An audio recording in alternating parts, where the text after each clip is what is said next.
if the key to thriving in business, life, and relationships lies in embracing a timeless philosophy? NASA trains astronauts with Stoicism to stay calm in space. How can cosmic perspective ground us during everyday struggles? Let's dive into another PhD with Woman on It, Hack the Future. My name is Beata Young, and today's PhD, Positivity Hack Delivered, will be by our guest, Benny Vulcan. Topic: Philosophy in Action, Building a Life of Resilience and Clarity with Stoicism. Episode 180 starts here. Let me remind you, this is a grassroots community that focuses on women on IT, an inclusive forum of women in technology, startups, and female leaders who are supported by men as well. And I bring heart to that hustle because empathy is my motto, and empathy is critical to Stoicism. Let's go back to the topic, philosophy in action, building a life of resilience and clarity with Stoicism. In this episode of Positivity Hack Delivered, join us with Benny Vulcan, co-founder of Via Stoica and host of the Via Stoica podcast, as he explores the transformative power of Stoicism. Discover how Stoicism can offer practical tools for building resilience, improving decision-making, and fostering inner peace in the face of adversity. Benny will dive into key Stoic teachings, including the importance of creating a personal philosophy of life, how to apply Stoicism to business and relationships, and why Stoicism is for everyone, not just for men. Whether you're looking for ways to overcome life's obstacles, build a more intentional career, or lead with clarity and calm, this conversation will provide actionable steps to help you thrive. Benny, let's start with the simple question. Where is your Stoic mind joining us from today? Yeah, and thanks for that wonderful introduction, and thank you for having me. So I'm from I'm in the Netherlands at the moment. I'm at a friend's house. I'm kind of traveling. I live the kind of the minimalistic digital lifestyle. So I'm in the Netherlands where it's nice and sunny today. So I'm happy to meet you from here. Is it Amsterdam you're joining us from, or some other lovely city? No, it's Breda. I'm from the south, from Maastricht, where the famous European Treaty was signed. But I'm just a little bit more in the north now, where I went to college. So it's my college town, visiting some friends for a while. Beautiful. You transitioned from teaching to Stoic coaching. What was the moment when you realized this philosophy isn't just ancient text; it's a lifeline? Yeah, that's for me, that transition went rather smoothly and natural because in teaching, there's a lot of aspects of coaching as well, where you work with your students. It's not just about sharing your knowledge, but it's also about learning how they assume that knowledge and also making sure that they're in a certain comfortable state to be able to learn. So that transition went natural, but the philosophy aspect went from my personal journey as I was dealing with divorce, I was dealing with my struggles with alcohol, and also some physical injuries. And I was looking for a guide, when people are in these moments of life where you're just struggling and you see the obstacles, you need some extra help. And for me, I was reading a lot at that time, and I diagnosed myself with an existential crisis. And from there, I started reading some books on that. And that's where I found the Stoics again. I read about them like a long time ago, but now I encountered them from a different mind and a different perspective. And they really spoke to me. And not just that, they showed me a version of me that I've kind of hidden for a while. So as I started reading more about them, I started seeing that this philosophy was truly me and that I could apply it to life. And I started exploring all the practical opportunities, how it helped me in my work, in my business, and my personal life, of course. And from there, I realized, after practicing, reading a lot about it, I realized that I also had the opportunity to help other people use this philosophy. And again, I'm not here to turn people into Stoics per se, but I would love to inspire people to create a philosophy of life for themselves, because I think that that's really important to for any walks of life, and especially when we're talking here about business, to make sure that you make the right choices that align with who you are as a person. Philosophy of life is crucial. And for me, that's Stoicism, and there's so many more out there. And I've met so many women on my journey who really align with Stoicism as well, which is great, because at the beginning I thought it was something more for men, but more and more we speak online and we share these thoughts.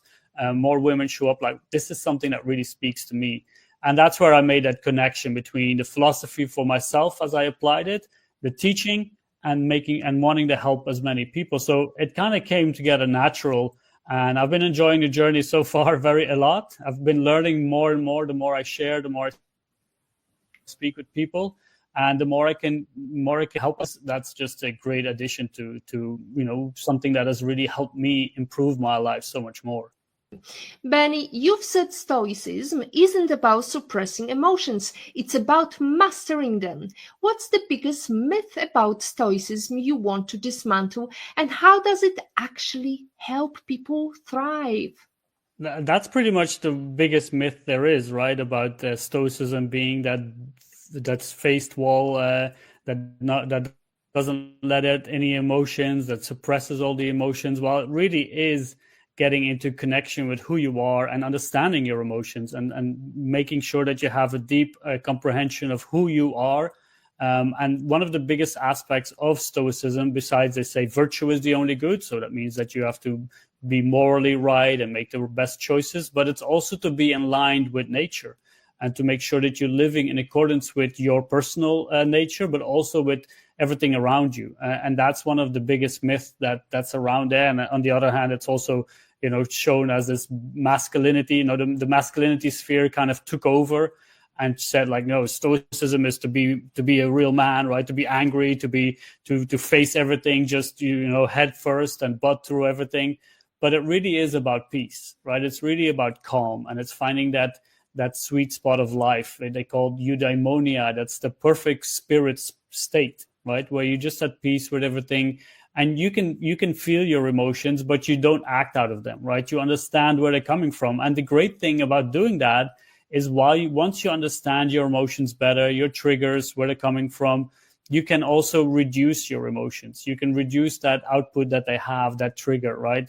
That impulse that you can feel, because you can see better what they are. You can take a step back. You come to observe where they're coming from, what they mean to you, the judgments that you place on the world around you. And from there, you can then act from a far better and more neutral stance than from that emotion. So if something happens to you, instead of getting angry and acting out in it, first you can take a pause and think, what was it that really happened to me? Does it really warrant me to react in the way that I did? Or should I do something different? So that deep understanding of our emotions, and understanding that they're also part of us, but also seeing that our thoughts and our value judgments create those emotions on those impulses. So taking those steps will help us to really identify what triggers us, and then help us deal with it in a better way, which is, ironically, it'll kind of have the same outward look as someone who's suppressing their emotions, but we will have a more inward peaceful look, which also radiates to the people around us. So that's why it is really important to not suppress your emotions, but to learn to understand them. And that's the deep knowledge of who we are is foundational on a philosophy like Stoicism. You transitioned from teaching to Stoic coaching. What was the moment when you realized this philosophy isn't just ancient text, it's a lifeline? That's a great question. And for me, those kind of work together. As a teacher, it is really important not to just share your knowledge, but to get to know your students, to ask them questions, to make sure that they have the right foundation to assimilate the knowledge, and also to put them at ease, to make sure that they are in the best perfect environment to do so. So part of that teaching is already kind of coaching, so that really intertwined together. And the philosophy part was something on my personal journey as I was dealing with a divorce, struggles with alcohol, but also physical injuries. I needed a guide, some support. And this is something that I've seen throughout my journey. A lot of people, they come to these moments of difficulties where they need some extra help. And for me, that was philosophy and Stoicism in particular. And I'm not here to turn people into Stoics. I'm here to help people find their own philosophy of life, or at least to inspire people to go look for it. And when I was going through all these kind of life crises, if you will, I was reading a lot, and I diagnosed myself with an existential crisis. And that's where I found the book Introduction to Existentialism. And that also had the Stoics in it. It was comparing a lot of different philosophies. And as I was reading the Stoics, it really felt like I was coming home, right? Something that really hit home to me. And I felt like I was reading about myself. And more I went into it. I started reading all the ancient texts from Marcus Aurelius to Seneca to Epictetus. And I saw the practical value in it. I really saw how to apply this thing, this wisdom, not just to myself, but also to the world around me. And it helped me, especially now, after years of practicing it, it helped me to reduce my anxiety levels. It created a far more positive outlook on life. And that's something that I want to share. So that's where first my basics and my experience as a teacher, then as a coach, and then combining that with Stoic philosophy really helped me to help other people. And that's the best part of this journey, right? We undergo it for ourselves. We try to improve ourselves. And as we do so, we can then share it to other people around us. And I think that that's part of our duty as well, to make sure that we don't only live better ourselves, but the people around us do as well. Well, Marcus Aurelius, the Stoic emperor, wrote his famous meditations as a personal journal during wartime. So how do your darkest moments shape your mission? I love that analogy of that reference, right, to Marcus Aurelius. And the Meditations are such a great book. The personal journey of an emperor who was going through some really difficult times, not just wartime, but also a plague and struggles back home in Rome. But for me, and there's some analogies, right? We all have struggles. We all have difficulties in life. They're different, right? Marcus Aurelius was the emperor going through a war, but we all have our own struggles, and we shouldn't belittle them and think that someone else is going through some more, or we're going through something more than something bigger than other people. But these are moments that teach us, right? These are moments of growth. And there's a great quote by Seneca that always reminds me, and when I'm in difficult moments, he said, "You're unfortunate because you have never been unfortunate. You have never had the opportunity to show yourself and the world what you're capable of." And as we go through these Stoic practices, as we go through like the reminders of the memento mori, remember we will die, the negative visualizations, all these kind of practices, at one point you start to welcome these adversities, because these are the moments that test you. These are the moments that really give you the opportunity to see if you've been studying well, if you've been doing the exercises, and then you can feel and see where you stand. So at one point you can change your mindset when you face difficulties. You can welcome them and say, this is my training ground. This is my exam. This is my classroom. This is where I put everything together that I've practiced. And you can see how far you still have to go. And one reminder with that is that we don't have to be perfect, right? We will make mistakes and we will get it wrong. But it is important to keep making progress and to keep reevaluating and reflecting, because then we can change those adversities into a powerful tool to help us grow. Well, it reminds me, why we are sitting here today, because Positivity Hack Delivered were developed during first lockdown. So when we talk about Marcus Aurelius, who wrote parts during the Anton Plague, which killed 5 million, that's really resonates so deeply. And now we are facing a crisis because the stock went down. So the Stoicism is sometimes coined as cognitive behavioral therapy before CBT existed. When modern life bombards us with 24/7 news and deadlines, what's your ancient antidote to stress that even a frazzled parent or CEO or logistic department specialist can use in 5 minutes? Yeah, no, that's well summed up, right? So a lot of these ancient texts, they feel ancient, but they also are very modern, right? They're dealing with the things that we're dealing with right now. And the main focus on when we start doing this, when we start practicing Stoicism, is to remind ourselves that events happen, right? As you said, now the stock market is crashing. We had a pandemic, but even things in our lives and surround us, even when people fall away, when they pass away, these are events that happen, and they aren't inherently good or bad. It's our label, our judgment that places whether it's good or bad on it, and how we react. So the first thing we need to do when something happens, as you said, maybe in business, or maybe you lose your job or you get a job or something like that, we have to remind ourselves what it is that is happening, right? It's an external event that is happening to us. And we place then an internal judgment because we have certain filters, we have certain wants, desires, aversions. And based on that, these external events are then good or bad in our opinion, in our judgment. So we have a couple of steps to take here.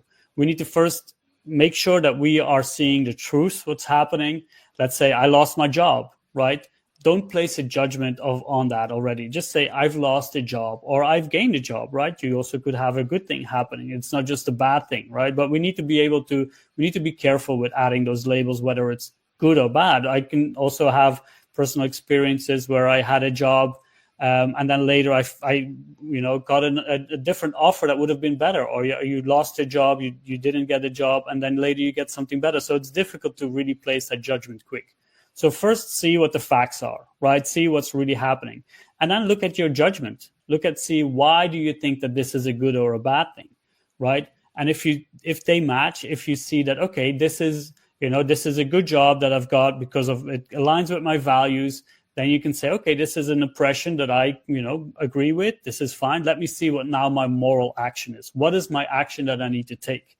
Right. One simpler example is if someone speaks to me in an elevated voice and he's talking to me with a frowned face and pointing at me, my first impression would be that this person is angry.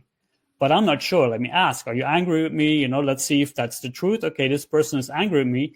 In fact, that doesn't really do anything to me. This person has a judgment on me that I don't know how it influenced. So then I can start to evaluate that. Right? If I can then see why this person is angry at me, maybe it was because of my wrongdoing, I made a mistake, then I can readjust that, right? I can be just, one of the 4 virtues, to that person and make it well. If not, then I can, then it shouldn't affect me. So that's one of the things that we need to be mindful of when we look at these obstacles and these things that happen to us. First, let's analyze the facts. Then let's see what it really affects me. Where does my judgment come from? And then see what kind of action I need to take. And then, as you said, Stoicism is the foundation of modern day cognitive behavioral therapy. And what we're doing here is we're creating some cognitive distancing between us and the event, because we're taking that pause. We're not just reacting instantly to what's happening, but we're taking a step back, we're evaluating the situation. And by doing so, we already take that initial impulse of emotion, of trigger out of it, because we are looking at it from more objective eyes. And that will always help us make better decisions. So taking that step back is crucial when we are dealing with impressions or events happening to us that we deem negative or maybe even positive, and start looking at them more neutral. Robert Greene talked about Stoicism and compared it to the fighting of two boxers. You don't leave the stage, you just prepare yourself for this boxing match. And Stoicism, therefore, is often seen as a masculine philosophy. The American Psychological Association famously stated that Stoicism constitutes toxic masculinity. How do you make it accessible and empowering for everyone, especially for women who are working in technology? That's such an important topic to bring up. And I kind of compare Stoicism to a more Western and pragmatic version of Buddhism. The main goal of Stoicism is to reach a eudaimonic state. That means the good spirit state, which is in line with nature, which is in line with virtue, and which is its calm and peace. Now, the analogy of a boxer, but you can use an analogy of a tennis player or whatever sport, when you go into the ring of life, the Stoics ask you to show up as your best version, to do your best, and forget about the outcomes, right? yes, in the masculinity sphere, people like to use boxing as an analogy because it makes them look strong and feel strong, but it isn't about strength physically. It's about mental resilience, mental adaptability, and especially if we are working in a high stress environment that can be in IT and business, we need to have that adaptability, right? We need to look, as we talked before, about the impressions. We need to make sure that everything aligns with our priorities and values. And once we do so, we can see that whatever happens around us shouldn't affect us, our inner peace, right? So then we talk about the dichotomy of control with Stoicism. It's one of the key concepts to see what's in my control and what isn't, what's up to me and what isn't up to me. And that's where we can find, make those steps with the pressures and the stresses around us. But at the end of the day, Stoicism is really a philosophy about love, about empathy, about gratitude, about making everything come together. So that's why when I hear those analogies about boxing and making it into something angry, right? It always hits home, and it always, it just doesn't feel right. And that's why I love to come on these shows and to set the record straight, because it's all about caring for others, caring for yourself, and caring about others. And there is one of the Stoic philosophers, Heracles. He had these concentric circles that start with the self and that work outwardly from your family to your neighborhood to the extent of the cosmos at large, right? So we're all connected, and that's one of those things where you see the masculinity and toxicity sphere take over, and they kind of home in on some of the messages, but they really miss the biggest and the most important picture of Stoicism, and that's doing the real inner work and showing the gratitude of the moment where you are, having that self-care and self-love and the love for others. And then you won't need to have those analogies as a boxer. You will just go through life and embrace everything that comes your way. So this is a very important point to stipulate and to show that Stoicism isn't about anger, isn't about being a brick wall. It's about really embracing everyone and making sure that you live the life that you're supposed to live and give that to the world around you to make everything more positive and better. Talking about setting the record straight, have you heard about Aspasia?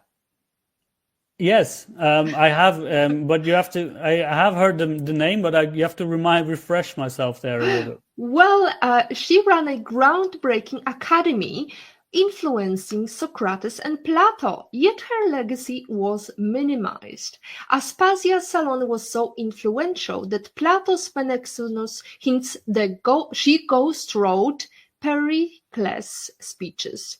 Even Didymus Calcenturus, an ancient scholar, acknowledged her genius, but called her exceptional, as if women couldn't shape philosophy.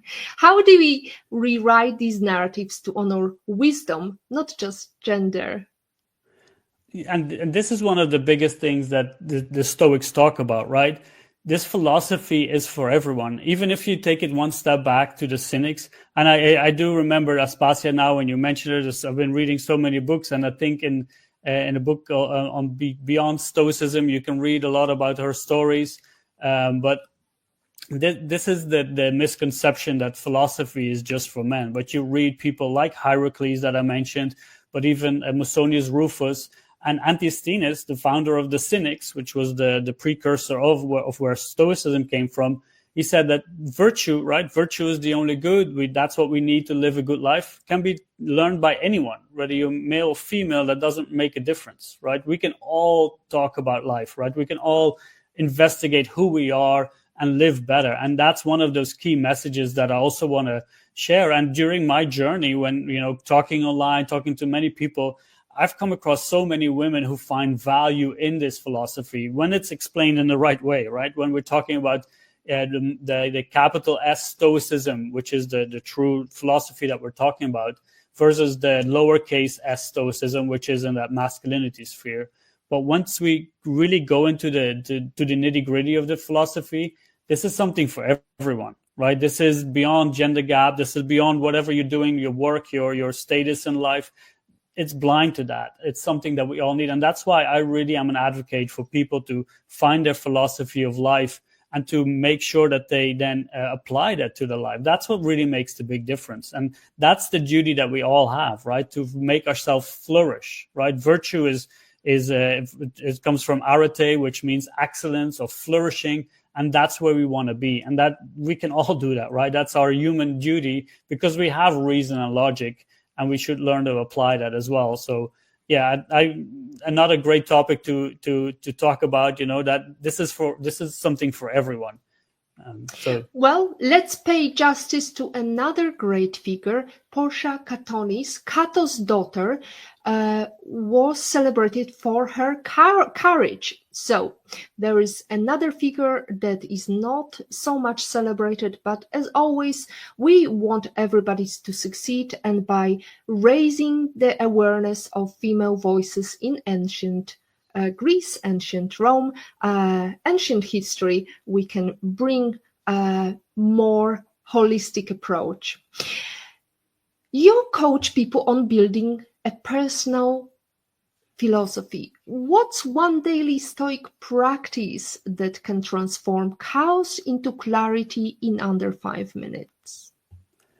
Reflection would be one of the best ways, right? And you can do that in many different ways. You can either journal. One of the things that the Stoics would ask of themselves before they would go to bed is to write down, for example, 3 things that didn't go well, 1 thing that did go well, and 1 thing that you want to make progress for the next day, right? Because they also realize that the next day isn't given, but we've had today. So let's look at what we've done right, and also share some gratitude for what we have right now, but to really reflect on what we've done, how we've lived a life, and where we want to grow to, right? That's all that's we're being asked of to make that progress. So we need to learn to evaluate, to assess where we are, right? To make sure that where we are going is aligned with our nature and with virtue. And then as we make those steps, we then in the moment, because that's one of the other key points of Stoicism, we only have the moment, right? The past is gone and the future is unknown. And then in the moment, we can have that knowledge that we're gaining about who we are, help us make the best decisions. But to do so, we need to reflect, right? So journaling is one way. We talk about meditation is another way.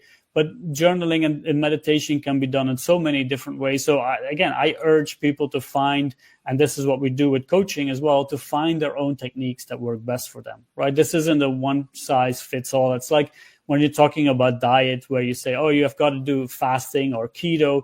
Okay, I will try it, but then I will tweak it, right? I will make it my own. For example, I do my journaling consists of writing every morning, and every evening I write something that kind of turned into poetry.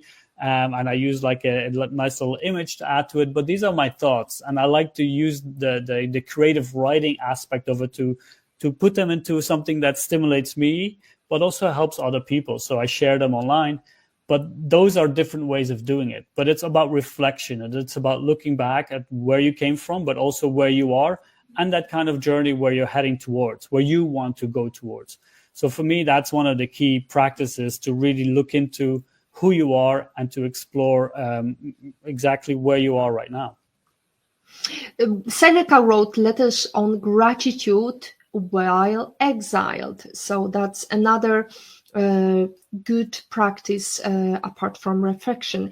Benny, Stoics like Seneca were amongst the wealthiest men in Rome, yet he wrote, "It is not the man who has too little, but the man who craves more that is poor." How can we use Stoicism to redefine wealth in a world obsessed with endless growth and find true financial peace? And I love bringing up Seneca, right? Seneca is a controversial person among the Stoics, where he was, as you said, one of the most influential and wealthiest people, right? He was the advisor to Seneca in his time. And then there's a lot of talk about whether he actually lived the philosophy or whether he's more like a sophist to talk about it in a nice way. But he did understand that he experienced wealth, right? And even we can see Marcus Aurelius, he said, as the emperor, he said, even in a castle, right? Even in a palace, you can live well. So even with that wealth, and maybe that's even more difficult to live well, right? During my travels, I went to countries where people were poorer, and you can see them being grateful for everything they had. And that's one of those practices that we can use, right? We can understand what we have right now is on loan. So even if you have wealth, or even if you want to work for success, right? That's not a given. So we've got to make sure that first we come to terms that what we have right now is all that we need to live a good life, right? We can live, we can have more, we can want more, but that's not what we have. So that's one of the first things. And the second part is that everything we have right now can also be lost, right? We can have a great car, we can have a great family, but we can lose that in an instant. So that's not a sense of like, oh, now I'm going to be fearful. No, now I want to be grateful for having them here and making sure that I spend all the time that I have with those loved ones, or at least use the things that I have, like a car, like a house, for the purpose that they were built of, not to show off, right? Not to show other people how well I'm doing according to societal standards. And then one point that you mentioned is that craving, right? In that quote by Seneca, that's really what gets us, right? Because we have wrong definitions of what success is. Success is wanting more, right? We live in a capitalistic world where you always have to grow. You always have to accumulate more possessions. You always have to chase some other dream. But that doesn't make us, grateful for what we have right here. That always moves that goalpost a little bit further. So when we get something, the next thing is already there. And what that does is to create anxiety, to create this feeling of I'm not good enough. I don't have the things that I have, especially when we start comparing ourselves to others. So that's one of those real techniques. We have to define, things like success, things like riches, wealth. We have to define them for ourselves. What does that mean? I've asked myself, what does success mean? Is it a fancy title, or is it doing something positive and constructive to the world, or maybe just to my family, right? Again, we talk about the rat race, or getting out of that 9 to 5 that a lot of people do, but there's nothing wrong with that if that really aligns with your priorities and values. If people say the 9 to 5 works perfect for me because then I can spend time with my family, I can do all these things that I really enjoy, great. And maybe it's that career building. Maybe you say, I need to contribute this something to the world, but I'm going to work for it because I feel this passion, I feel this drive inside of me, I've got something to offer and I really want to do it, then great, do it. But it needs to come from the right reasons. And we need to be able to define what that means to us, success and wealth. And only then can we live well, because if you're always chasing to something, and that's what that quote really means, if you're always chasing something more, then you're never going to be wealthy, right? You're always going to be poor. But if you are satisfied and if you're grateful with everything that you have right now, you're going to be the richest person alive because you don't need any more. But you can still work towards more. You can still work towards what you feel like you should be doing, but it should start with a sense of gratitude from where you are right now. Well, Stoic warned that unmet expectations breed suffering. But in a world of Instagram perfection and hustle culture, how do we set boundaries without becoming too apathetic or, just stagnant? Is radical acceptance the key to joy? I think it is at least a start, but it is a really good point, right? That radical acceptance. When we talk about Instagram, right, or the social media world that we live in, and we want to chase those likes, we want to chase, we want to have our posts go viral.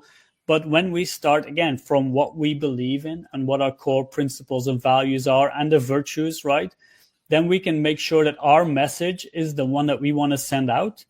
And whether that's seen by one person or whether it's seen by 10,000 people shouldn't really make a difference, right? Obviously, we want to grow our business. We want to grow our outreach.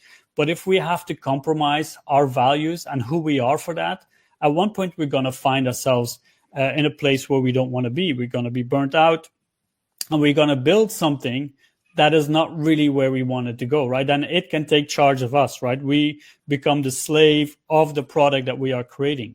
But if we keep it close to home, if we follow what we are supposed to be saying, if we know that our message resonates with who we are, and if we have identified all those values, then we can build something for the long run, right? Yes, we have techniques to show up on Instagram or on the social medias, and we can do that. But if we place whether we do something which is good or bad to the amount of likes that we get, again, we are putting our self-worth and we're putting our happiness and our contentment on in the power of others, right? In those externals.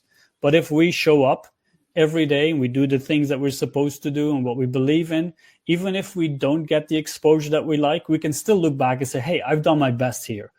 Yes, I need to tweak something. Yes, I can make some changes, but I've showed up and I've did my best. And that's where we've got to work from. And then that radical acceptance, as you mentioned, comes into play.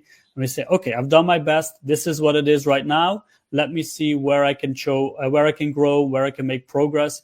And maybe my message needs to be tweaked, maybe not towards the audience, but for me, right? Maybe I need to change it here and there. And then we can make that true progress. And again, maybe this is one other thing. We have to be adaptable, right? The world changes around us. Algorithms change, or the clients want something different. The problem is solved in a different way. If we can change with it, if we can be adaptable in that sense, then we can move along with where the world takes us, and we can make our image, our product, our brand even stronger in that sense, because we are moving along with it and we're changing. We're not staying stuck where we are right now. The Stoic dichotomy of control inspired Alcoholics Anonymous Serenity Prayer. You mentioned you suffered from alcohol addiction. So I'm wondering, how can you teach clients to dance between ambition and surrender? How can you apply that dichotomy of control in somebody who is suffering addiction from alcohol, cigarettes, or whatever addiction they are suffering from? Yeah, and that's a great connection to make, right? As you mentioned, I've struggled with alcohol as well, and I've been sober for almost 5 years. And a lot of it comes with, for me personally, with the opinions of others, but also to maybe suppress some emotions or some inner struggles that you have. So that's where you want to start first, right? You want to do that real work inside to find that peace and calm, and also the confidence to know that you are the person that you're supposed to be. And then you can work on those other aspects, right? Where you can say, okay, all those externals that are happening to me, because that's what the dichotomy of control is, right? It's about what is up to me. And you can start, if you read Epictetus, the first discourse and the first part of the handbook, which is definitely something I recommend. It talks about this, right? It's pivotal about what is up to me. And the only thing that are up to me are my judgment, my actions, my opinions, right? Everything that I create. That's why we talked about the impressions earlier as well. Those are the things that are up to me. The rest of it isn't, right? Anything else, the opinions of others aren't up to me. So when I was, going through that process of removing alcohol from my life, I had to stop thinking about what other people were thinking about me, but I had to start thinking about what I was thinking about me, how I was viewing myself as an individual and where I wanted to go. And that's the same thing when we are dealing with the pressures of other parts as well, within business. And again, we see it a lot, right? The people that I work with, they feel that pressure that they have to chase the money. They have to have flashy cars. And you can see this especially with men. But they have that urge to show up for a world that is outside. Well, if you really go inside and you ask yourself, what do I need in life? Again, we talk about those definitions. What do I really need that will make my life feel valuable, or that make my life feel good and happy? And it's so much closer to home, and it's so much more achievable than people think, right? We probably already have it. And I think that that's something that we need to keep in mind, that we are far closer, and we pretty much already have everything that we need, right? So that dichotomy of control is really making that boundary split between what's up to me and what isn't, right? They say even my body isn't up to me, right? I can go to the gym, I can live healthy, I can take vitamins, whatever, but I can still fall ill or be injured or whatever. And I experienced that myself as well, as I was doing sports, and suddenly I had a massive knee injury. And now I have to change and adapt my life towards it. But that doesn't mean that I can't live well, right? That doesn't mean that I can't be the best version of myself. And that's really what it's about, to understand I still have that choice to show up as me, to make sure that my actions are aligned with who I am, and that I don't judge too fast, and that my judgments are based on the truth and not just some random facts that I get from the world around me. You've lived abroad for 15 years. How did Stoicism help you navigate cultural displacement and find home away from home? Yeah, that's something that I've worked with a lot. And first of all, I think traveling is such a wonderful form of gaining knowledge and understanding. And we see a lot of divide happening in the world. And one way to really quench that is to understand other people, to gain the knowledge, right? To learn about what makes people tick. And one of the things that I've seen in my travels is that most people, pretty much everyone, wants the same thing, right? They want to have a safe, peaceful life for themselves and for the people around them. And obviously there are cultural differences, and that really enriches life. to a great extent. But to really find home, and I've struggled with this, and one of the best quotes by Seneca that I like about this is, he says, you wonder why your travels do you no good, why you're saddled with the very thing that you're trying to get away from, right?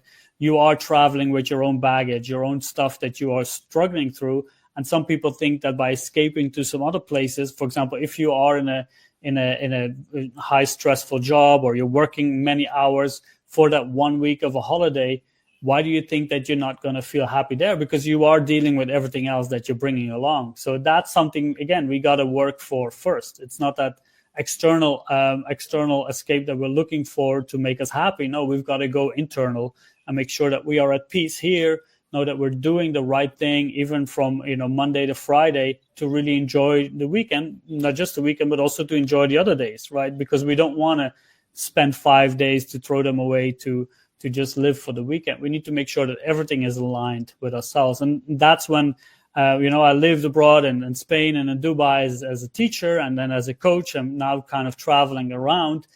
And I've noticed in myself when asking those questions, like, why do I want to travel? I like to explore. Again, I like to learn new cultures. I like to speak with people. I like to and develop myself as a human being, as a world citizen. And that's one of the things that the Stoics talk about as well, to be that world citizen instead of being stuck in one little space, because the world belongs to all of us. And I just really hope that we get to a place where that's something, seen by more people, where we can share that, the things that we have, and make sure that everybody has at least the basic values and needs met, and then rise and make sure that make sure that the tide rises all boats. But that's something that I've learned from traveling, is you can understand people so much better, and you will stop judging them too quickly, again, putting the label on them of being bad and good, but just human beings like ourselves, like everybody else. We have so much, traveling now infused. Zeno, the founder of Stoicism, was a shipwrecked merchant who rebuilt his life in Athens. So what's your shipwreck moment, and how did it anchor you? Or maybe it didn't anchor you. You're still traveling, and you still want to be abroad and visit new worlds. Oh, I'm definitely going to keep traveling, but I think the anchoring is more, again, that internal work. And for me, that was when I started going through the divorce, when, in those moments you see your future kind of collapse and everything becomes uncertain and you don't know where it's going to go, and you feel like you're adrift, right? With that boat analogy is nice.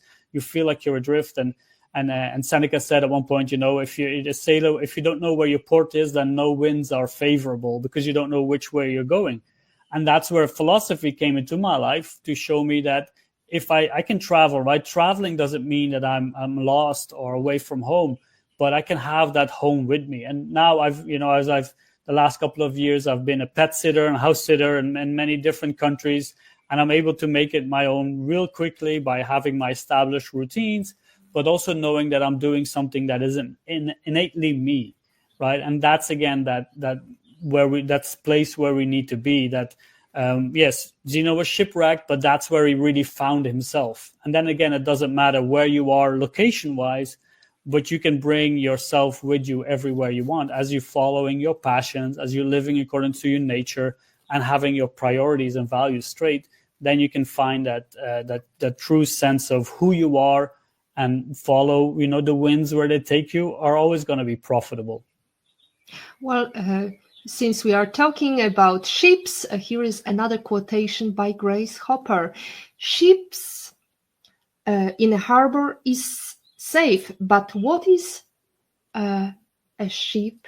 Well, that's not what ships are built for. So we are talking about Stoicism, and we are reaching towards the end of our show. We will be joining Jamil shortly.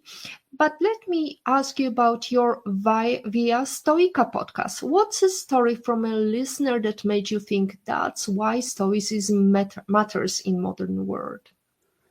And the great thing about the podcast, we've had so many, wonderful people on to, who write books and everything. But we've also had some really powerful women on the podcast, and these last couple of episodes, I really encourage people to listen to it, because, again, we talked about a little bit, philosophy is usually seen as a domain for men, right? But in the Stoic community, we see so many powerful women voices show up. And on International Women's Day, I posted about a few of them out there. We have Casey Pierce, we have Alexandra Kuntz, and we have Brittany Palat, and we've got a couple more lined up. And what they really showed me is the multifaceted way to apply this philosophy, right? And obviously, I don't know what it's like to be a mother, but they shared how the philosophy helped them in those moments of change in their lives, right? But also as a parent and also as a female entrepreneur, how they could then navigate those waters better. So we've had so many great people on the show.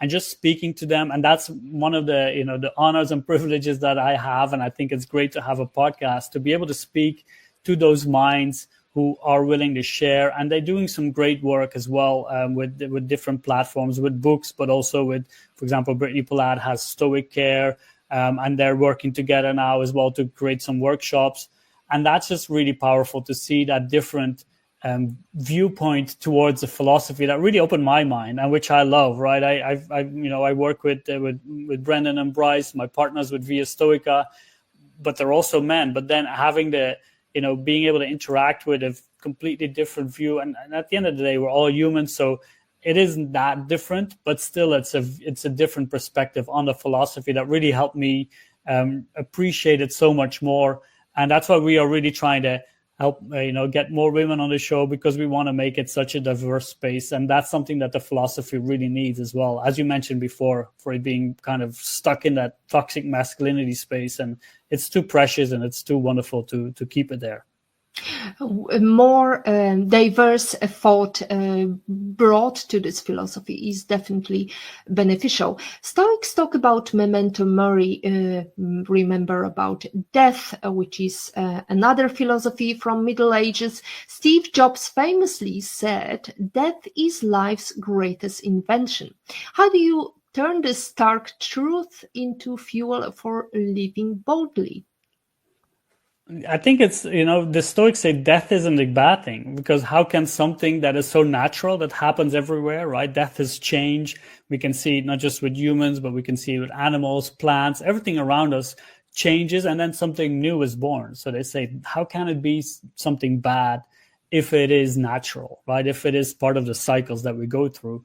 And that's where we can practice ourselves, right? Michel de Montaigne wrote a famous essay. He said, to philosophize is to learn how to die. And that's our greatest test, right? That's the moment where we can see if we've put everything to practice and if we can die peacefully and let go, right? That's part of what we're doing as well. We had someone on the Stoic spaces that we held on Twitter, on X, and we had this lady, she came up, she was a great mind as well. And she said, we go through mini deaths every day, right? Every moment that is lost is kind of a mini death that we have to deal with, right? So it's kind of strange that we are struggling with it so much, because we have so many experiences with it. And every time we have to let go of an attachment, we are, experiencing that as well. So again, that's where we talk about this concept of being grateful in the moment of what we have right now and giving our attention to that, right? A French philosopher, Simone Weil, she wrote at one point, she said, attention is love, right? I can give you my time, but if I don't add attention to it, then it's more of an insult, right? But if I give you my full attention, then I can share, that love with the people around me, because I acknowledge that they exist, and I'm here for them, I'm listening to them, and I'm hearing them. And that's one of those things where we can shape that, where we can have that reminder of, yes, we are going to die at one point, but I'm here right now. And I have this moment. Let me give it my full attention. Let me give it my full love. So when that moment comes, I can look back at my entire life and say, it was beautiful, it was great. And now I can let go, because something new will be reborn from it. And I've lived my life the way I should have lived it.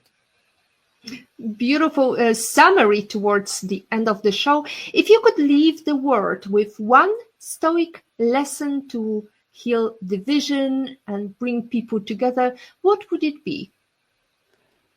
It would be the reminder that we're all in the same boat, right? And again, this idea of cosmopolitanism that the Stoics really adhere to is like we're from different countries, but we are all here in the same world. We're all dealing with the same struggles, albeit different in details, we're all dealing with the same thing, and we jump to judgments and verdicts so quickly on other people, why they're doing something, maybe they're doing something wrong. But let's pause on that. Let's just take a little pause and let's reflect a little bit and give people the benefit of the doubt, right? But then again, also when we see some people in danger, or when we feel the need to step up for justice, right, because we know that it's the right thing to do, we need to show the courage to do so. So it is that kind of dichotomy that even if we don't help, then we might just be a culprit of the thing that's happening. So we have to love the people, but we also have to acknowledge the fact that not everybody is going to do the good thing.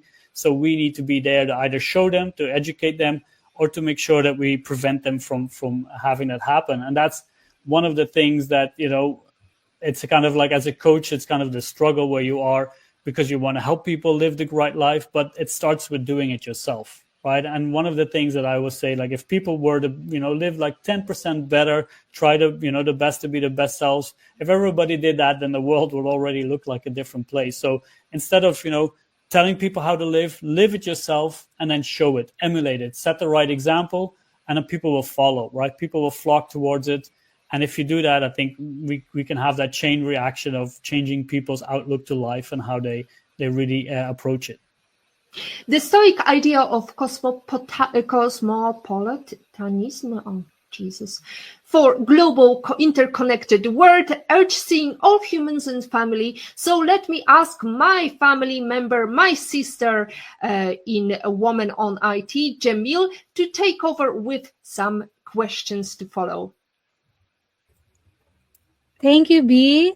Thank you, Beata, for your introduction. Hello, Benny. I hope you're enjoying the conversation. Oh, yeah, most definitely. And looking forward to hearing your questions, Jamil. So, before we go to our standard questions, I just have a question. It seems like Stoicism is about dealing with challenges. Does it also have anything to say about enjoying the good times in life? It's all about joy. Mm-hmm. No, definitely. It's all about joy. When we talk about the emotions, right? We talked about that a little bit at the beginning about repressing your emotions. We have the passions, right? The pathos that might be seen as the more negative ones, where we have, anger, the grief, sadness, and even pleasure, right? They also say pleasure is also that ever-moving goalpost, and anger is one of the worst. Seneca calls it momentary madness, right? Insanity. And where we have to kind of face ourselves. But the goal is joy, right? To really enjoy and to have that deep joy and sense of gratitude for everything around us. So that's where it becomes this more positive philosophy than people think it is, which is, for me, it's the wonderful. I've learned to enjoy life far more since I've started on this path, because I've reduced my anxieties, my angers, my frustrations, because I take life for what it is. And that's a great question to ask, and something that's really important to highlight as well. It is all about living a joyous life and not chasing the pleasures, and also not falling into the traps of those deep emotions and sticking with them. Thinking about how it can help us navigate challenges, what advice would you give to someone who are looking to boost theirs or even start their own entrepreneurial adventures? Yeah, that's where Stoicism really comes into play. As I'm doing it myself, right, with Via Stoica, with the company that we're building, and we chase, and everyone who starts something new, there's also the ideas like, that, for example, the imposter syndrome. Can I really do this, right? Or the challenges that you face, like, if this is not going to work. But again, if we start from the foundation where we're coming from, and if we have that passion, that drive to say, this is something that I need to do, then those challenges can be changed into growth, right? Those challenges can be changed into something that you just need to learn. And one of the things that I've learned from my journey is that if there is something that I need to study or figure out, then I can do that, right? I have it in my power. We often think about something in the future that might be an obstacle. Well, if we focus on what we need to do right now, if we focus on our task in the present, then we can see that we already have all the tools that we need to figure out how to do it, or even to manage it, or to get support, right? We shouldn't shy away from building that support network around us and making sure that we go and ask them, the people who are experts in the things that we're lacking. So then we can really combine it all to make that journey and to make those obstacles, to turn them away. Marcus already said the obstacle becomes the way, right? It's something that I'm struggling with. Let me just go there. Let me just face it. Let me just learn how I can do it instead of trying to avoid it, because then it just gets bigger in your head. So that's the one thing that I always think about myself, even when I'm, for example, struggling to fall asleep because I'm thinking about something in my head, about the job and about whatever needs to come up, even if it's 3 a.m. Ask myself, what can I do about it right now? If nothing, then I remind myself, now is my duty to sleep. If something, then you just write the email and send it out, because otherwise you just keep struggling with it in your sleep. Fantastic. What are the top 3 soft skills all career-driven females and males, in your opinion, should have? Yeah, I think, again, one of the things is the confidence, right? Building from that foundation of who you are, where you're coming from, and building from that point of view, because that will help you to deal with any kind of change, adversity, or whatever to go through. Combined with adaptability, making sure that life has changed.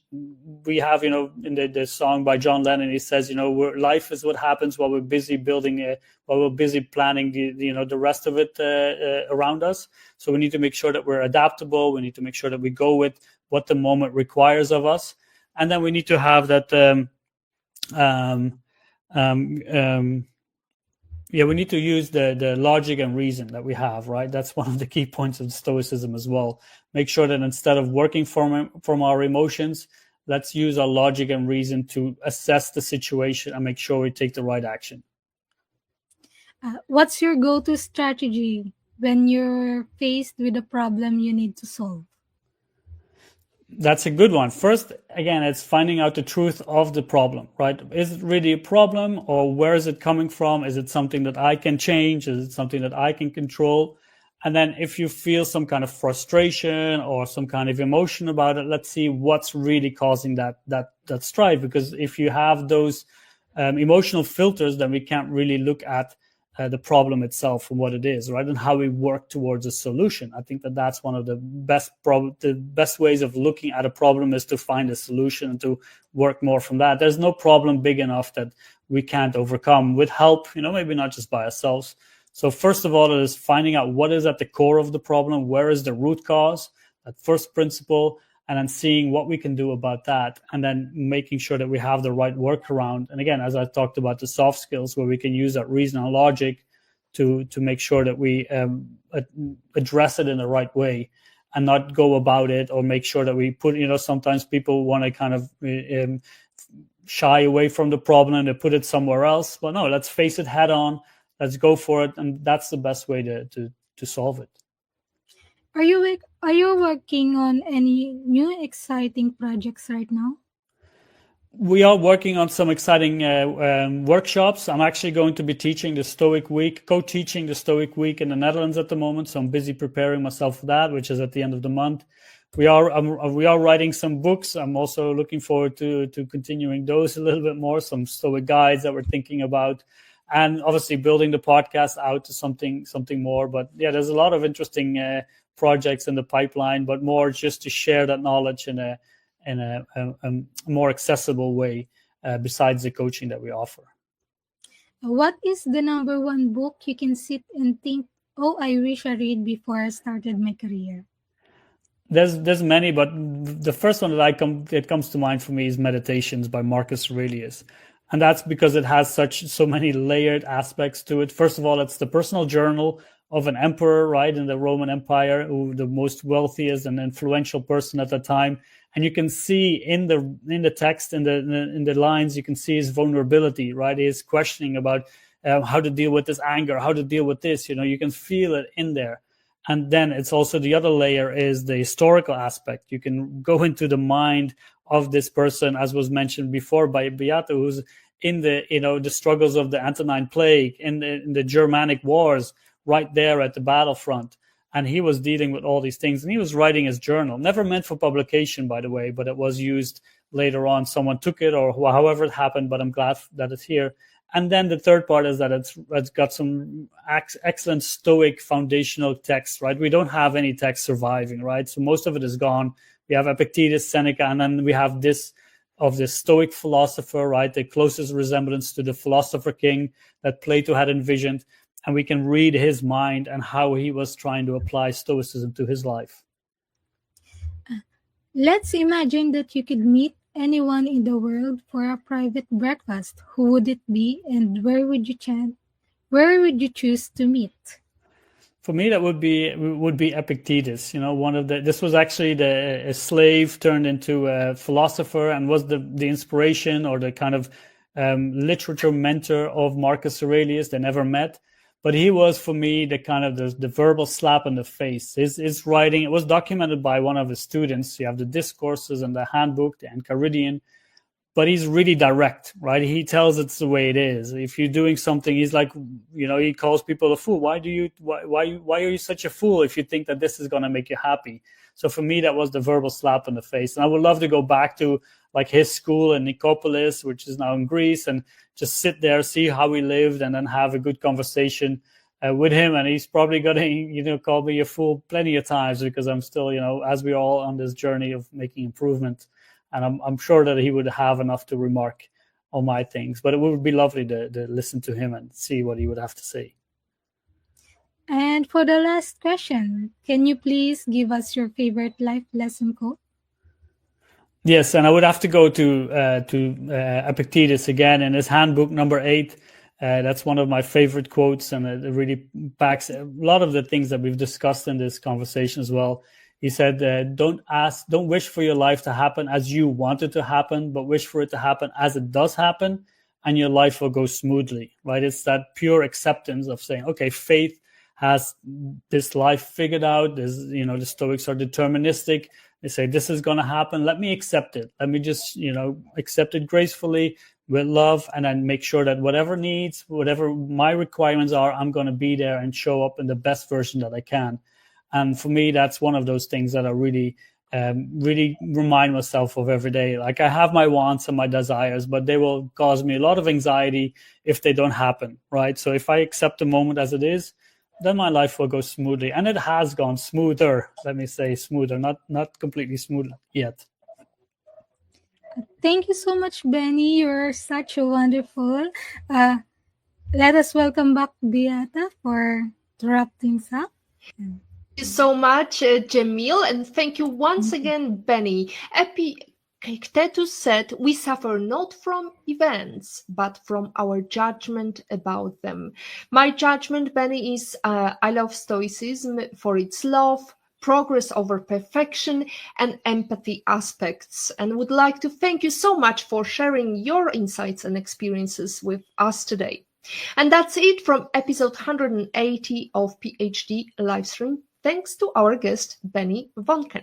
To stay updated and ensure you never miss a positivity hack delivered, follow Women on IT and turn on notifications to be alerted once a video has been released. Life is very short and anxious for those who forget the past, neglect the present, and fear the future, as Seneca said. As always, our positivity quote comes from Positive Thinking Only and goes, look for something positive in each day, even if some days you have to look a little harder. Maya Angelou philosophy and teachings share some similarities with Stoicism. For instance, she advised against complaining about things beyond one's control, which is a core principle of Stoicism. So let me just remind you, if you don't like something, change it. If you can't change it, change your attitude. Today is your day to hug the future, hug the positivity you want, ladies and gentlemen. Thank you.